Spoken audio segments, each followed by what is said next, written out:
The king cobra is a classic case of not judging a book by its cover, illustrating the complex, sometimes counterintuitive nature of India's snakebite problem. Far less imposing snakes are responsible for far more deaths. Okay, a snake like this, if he wanted to kill me, if he wanted to kill any of us, he very well could. But the point is, a king cobra wants nothing more than just to keep away from human beings.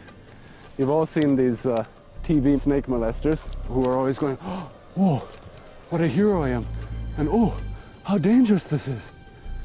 But I think this is a really good opportunity for me to show you exactly how dangerous this snake is.